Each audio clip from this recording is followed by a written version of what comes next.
Today, in conjunction with the Lauderdale County School District, the Sheriff's Department wanted to announce about an operation that we conducted yesterday. Over the last couple of years, our school resource officers, as well as many within our department, have gotten complaints in our community about young people and their ability to purchase vapes and vaping products without being their ID being checked, or the fact that anyone was even looking into why various stores were selling these products when it's against the law to do so if they're under the age of 21. Taking advantage of spring break yesterday, we made the determination to go and do some undercover buys at various locations throughout Lauderdale County. Yesterday, we arrested and took to jail 4 individuals whose names and pictures will be released in the next hour, will be sent to you, the media, and that will be available also on our Facebook page. 4 adults that were charged with doing this. There was 1 minor who was working at a store who was under the age of 18, and because of that, they're being charged with the same misdemeanor charge of selling to a minor, will be handled in youth court. And then during that operation, there was a minor in one of the stores that came out as the deputies were working this detail, and that minor was charged as a minor being in possession of a vaping product. And that charge will also be handled in youth court, so their name will not be released. So we want to send a message that it is against the law in the state of Mississippi that you cannot sell vaping products to someone under the age of 21. The law is very specific. You must ID individuals who you believe to be younger than the age of 27. It's no different than tobacco or alcohol. It is a problem in our community. I have heard it time and time again from parents, and we're going to work toward making sure that the individuals who are selling these items make sure they understand the law and that they're adhering to it. Dr. Kane is here today because he sees this issue on a regular basis in the schools, and I wanted him to comment on that. Our young people are the most valuable commodity we have in our community, and we invest a lot of time and energy and money, and we need parents and other concerned adults to be working with us to make sure young people don't have access or are using these products. Dr. Kane. Yes, sir. I want to first thank the sheriff and his department and all that they've done to help us try to combat this issue that we do see. We do see it in our schools. We're seeing an uptick as of recent. Students are coming in with these devices. A lot of times they do not know exactly what chemicals are contained in these devices, and so we're on alert. And we're trying to send the same message that these devices they're dangerous. They're dangerous to the health of our students.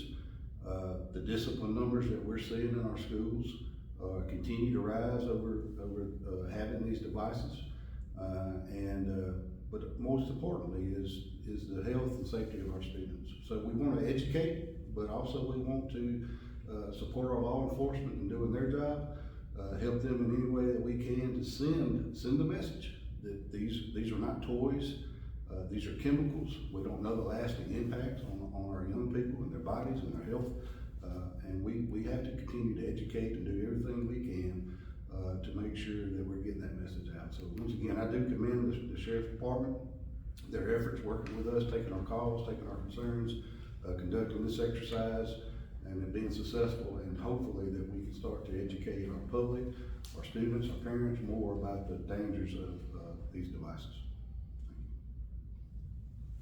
Ward, do we have, are you going to announce the locations of where the arrests were made, or will that come later, the particular businesses that were involved in this? When we release the names and the pictures, the locations will be on there. And if I'll have to double check that, make sure, but I'm pretty sure that the arrest location's on that document.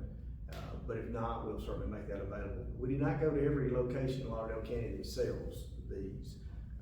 These particular ones we went to were locations that we had received information about, having complaints about them selling to minors in the past.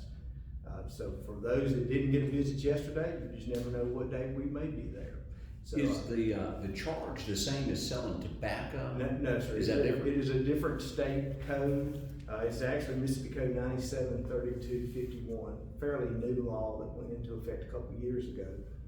You know, vaping is a fairly new activity, if you will, and so as always, takes the law a little time to catch up. So sometimes I think people aren't aware that this is a product that you have to be 21 to purchase. I do know that Mississippi Attorney General's office, they have agents that spend time educating retail establishments, making sure they understand about selling to minors. So this is not something that they didn't know. It's something that they chose to ignore. Sometimes profits go before anything else. And we in law enforcement, our community and communities all across Mississippi have been busy doing a lot of other things. And 20 years ago, we spent time doing these kind of operations for tobacco and for alcohol. Through the years, we found ourselves not having the time necessarily, or not making the time to do it because of other issues in our community. But this is important, especially after talking with Dr. Kane. Once he showed me the numbers of young people being disciplined in the schools. Some of these kids are 12 and 13, middle school age, have these devices and are able to, on a consistent basis. How does that happen in our community? It happens because we have retailers who are not following the law. So we decided yesterday we would do something about that, and we did. And we will continue to do that. Periodically, we're going to be doing these kind of operations. And if we receive information about other locations, we'll make sure they are aware. Speaking with the Attorney General's office, I know that they are, because they tell me they go around to these stores and they make sure they're aware of it. But we'll be doing operations. You don't know when we'll be back, and so I would make sure that they follow the law, make sure that they identify their people that are purchasing from them. Tell me if you know this, for the folks that own businesses that are watching this, what do they need to tell their employees? You could face this if you were to sell to a minor. What are the charge? It's a misdemeanor charge with a fine. First offense, $500, up to $500. This is not about necessarily punishing these retail establishments. They have businesses. If somebody's 21 years of age, they can certainly purchase it. It is legal. I also want to make sure that our parents understand you need to be paying attention to what your young person is doing. I was amazed at the number of young people in schools that are being disciplined because of this. And if they're doing it in school, what's going on when they're not at school? And how do they get this so readily? It just seems like it is a problem in our community. And I've heard from parents. This past summer on the campaign trail, I heard about this from people. I heard about young people that are going to rehab and people having health issues who are 15, 16 years old. And you're just going, how is this happening in our community? And again, we probably should have been paying closer attention before now, but we're paying attention now. That's what matters in the end. Other questions? Awesome. I got one for both of y'all. Real quick, did you say how many businesses y'all investigated, and then how many y'all caught people? Yeah, all five locations we went to yesterday, all five sold to an undercover young person who was not properly identified as being underage, and they sold in every instance of locations we went to yesterday. Gotcha. And do you know if any fake IDs were involved, or this was all just No, knowing that they were underage? They weren't even identified. There was no ID even asked for. It has become so common nature to just sell to anyone who walked in the business, apparently, that they didn't even worry to ask about it. So that's what the law requires, and that's what they were charged with yesterday. Gotcha. And then Dr. Kane, do you know if y'all plan on doing anything specific as far as discipline-wise, or anything to dissuade the kids from doing? Well, this past year we did adjust our discipline policies to reflect what we were seeing, trying to create some awareness, and so the discipline policies were a little tougher. I think what we'll have to do moving forward is continue to work with our sheriff's department, continue to work with other authorities, but also begin to look at ways we can educate parents more, students more. You know, I think, you know, as we've seen over the last few generations, as people become more aware of the dangers of smoking and things, you see a decline in tobacco use. So I think this is that new space that we're in. I think it's one that we're just going to have to continue to educate our young people. And you know, a lot of people say, well, they're too young to start talking about that.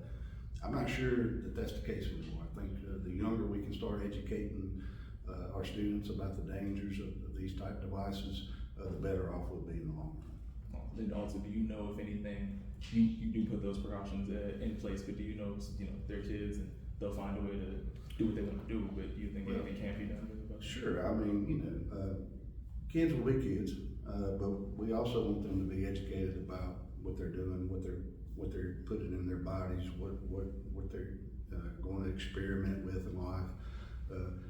Our task is just to educate, you know, and again, it's not just students, it's adults.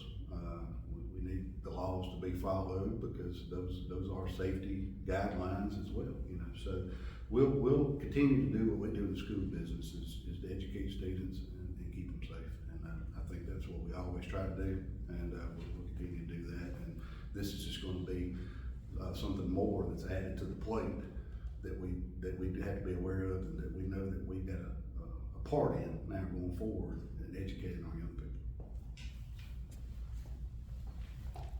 Can you just briefly, you mentioned that you receive information on these different businesses and ways that kids get a hold of this stuff. Can you just tell us briefly, how do people go about getting that information to you? They simply call Crime Stoppers, or they can contact the Sheriff's Department. Just call our number 601-482-9806, and we can take that information if they have information they want to provide.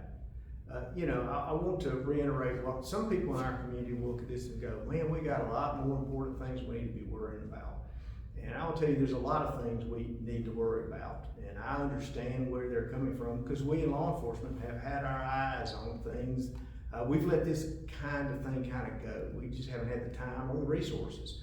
But this is affecting a lot of young people in our community. And, you know, I tell our employees, I'm here to help them be successful. That is my job, provide them the resources that they need to be successful, to do a job, a good job, an efficient job, an effective job for our community. And the school system's doing that for young people. Well, we need to make sure that our young people have the ability later in life to be successful. Getting, after talking to some ER nurses about the number of young people they're seeing coming through the ER with breathing problems, and all this is associated with many of these chemicals that are in these vapes that they don't even understand. THC, marijuana, is sold. Some of this stuff it's amazing to me, all the things. And I'll be quite honest, I'm a little naive to some of this until I started asking, trying to get a little bit educated. This is where we need parents, grandparents, and other concerned adults to be talking to young people, making sure they are checking on this and they are helping them to understand the ramifications to their health. And if they're not healthy, which means they can't do well in school, and in school, which it is a cascading effect of negative effects in their life that will not help them be successful. So follow the law, telling that to retailers. You're 21, you can smoke, vape, whatever you want to do. It's legal. You know, our job is to enforce the law. That's what we do, and that's what we're going to do. For those that think it ought to be okay, get the law changed, and we won't enforce it anymore. Anybody else? Just a little quick question. You said about the amount of young people that you're seeing, you know, in the community and in the school. Do you have like a specific number or any? You know, especially the numbers. You want to speak to that? That's really more. Yeah, I mean the numbers. You know, they would probably shock you, which is what we're saying, and that's just the ones that we know of, that we have found. There's a lot of students that use devices very discreetly. They can be done through, like a stream. They can be done with little to no detection at all. So we know that there's many more students that are using and experimenting than the actual numbers that we're disciplining. So, and that's, I think that's why this product, these devices are so popular, because they can be done discreetly. They are easily heated. And so, as the sheriff points out, I think we need to be aware that this is not just a school problem. You know, this, if this is happening at school and we're disciplined students at school, that means they're coming to us from home. And so these are things that are happening outside of school. And to the sheriff's point, we need everybody to be cognizant of that. We need everybody to be educated on the dangers of these devices and the chemicals that may or may not be found in the device, and the student may or may not be aware of the chemicals in those devices. And so, again, we just have to be smarter. We have to be more proactive. We have to continue to evaluate what we're doing, how we're doing it, and continue to try to get better.